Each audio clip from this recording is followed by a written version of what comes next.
Hi guys, I'm Danielle Rogers, the creator of Warrior Women Portraits and Warrior Women Nation.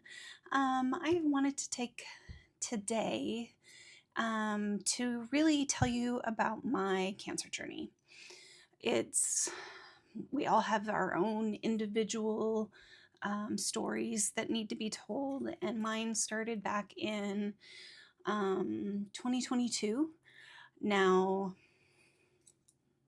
I guess it started sooner than that because I was always under the impression, like in my mind, that I would. It was never an if; it was a when.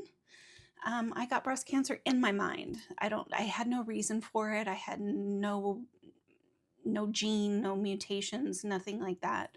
I just always felt like I would have it at some point. And of course, during COVID, everything got messed up time wise. And so I wasn't sure how long it had been since I had had a mammogram. And lo and behold, it had been 2 years. So I took it upon myself to get one scheduled right away. Mind you, I did all of that work. I advocated for myself. I advocated for an appointment. I made it happen.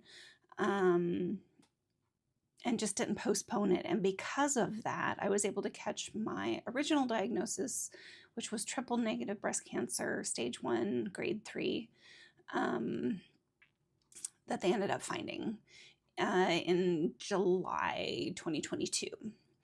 In August 2022, I had a double mastectomy. I opted for an aesthetic flat closure, which means no reconstruction. I proceeded to have 4 rounds of Taxotere chemotherapy. I did 4 rounds, and then at the end of December 27th, 2022, I was considered out of active treatment and considered no evidence of disease. It's kind of, they call it NED instead of like in remission. It's NED now, no evidence of disease. So after my diagnosis was complete, or at least active treatment, I still saw my oncologist every 3 months for blood work and kind of touching base of if there was anything I needed to address. At the end of 2023, I started getting kind of a raspy voice, and I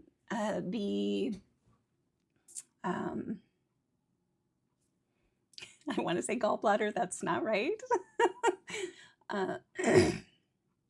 Your thyroid, I got it there. I eventually got it, that it tends to go to the thyroid. So they did an ultrasound of my thyroid. Everything looked fine. I went to 2 different ENTs. They put a scope down my nose, down into my vocal cords to kind of take a look. Both of those came back negative. We did an ultrasound of something else I can't quite remember. And then in February of 2024, my oncologist decided to take the scans a little bit more advanced just to be on the safe side. And so in February, we did a full head to toe bone scan, as well as an abdomen and chest wall CT with contrast. And in February, that all looked fine. With the exception of one item, and that was a notation on my 7th rib. No one was really concerned about it. It had looked like a previous injury, but my oncologist had basically said, in 6 months, let's rescan just to make sure it hasn't developed any. So I went about my way, and after 3 months had gone by, I had another follow-up appointment, and I made sure to put it on the radar for the 6-month follow-up scan.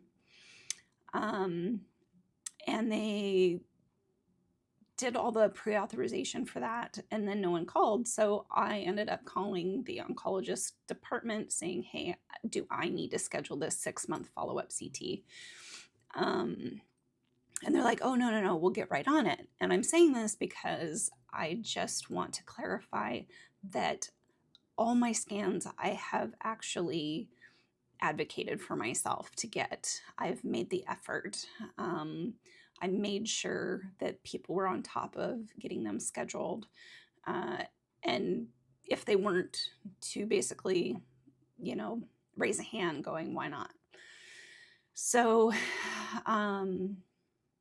we finally got everything scheduled, which was an August scan, which is, I don't know, just a few weeks ago.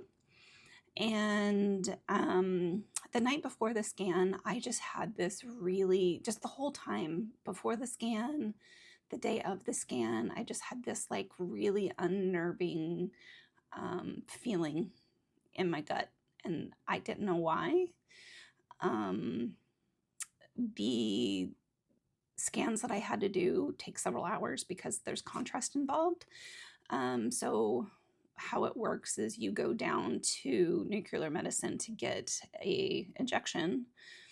And while that is basically simmering into your bones, you go up and get your CT. And then once the time frame has happened, they can scan your bones at that point. Well, I had got the injection, got the CT, and then we had several hours before the next scan. So I sent Mike home and didn't think anything of it. There was nothing really he could do. It was just like we're sitting there. And then the dreaded my chart, ding. And it basically stated that my breast cancer has since February metastasized to both my lungs as well as all the lymph nodes in my neck. This is stage 4. It's not curable. And all that I can say is if I didn't advocate for myself in the very beginning, I wouldn't be here. And that's not being dramatic, that's being drastic. And the reality is, everybody needs to stay on top of just everyday maintenance, so to speak, of our bodies. And I have zero sympathy for people that are like, I just can't carve out an hour of my time to go get a mammogram or get a scan or whatever it may be. I will tell you the opposite is takes a lot longer. So just buck up, go out, get your, mammogram. Obviously, it's going to be really hard probably to get in right now because it's Pink Washover Month, meaning October Breast Cancer Awareness Month. However, I cannot say enough about advocating for yourself. I have a better chance at survival because of it. And that's just the fact of the matter. This will be a forever thing for me. I will always have cancer at this point. The treatment at this point that I'm doing is weekly chemo, Taxol, with 3 weeks on, 1 week off. And after 12 rounds, we will rescan my body to see just hopefully what kind of improvement we have managed to make in the 12 infusions. And then after that, it will most likely be more infusions. So this is going to stay this way for quite some time. So anyways, that is my story. And it's not done yet. But from,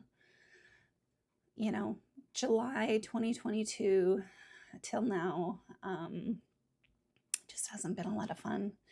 And anyways, I'm just grateful to be here. And that's all that I can say. And go get your scans. All right, guys? All right.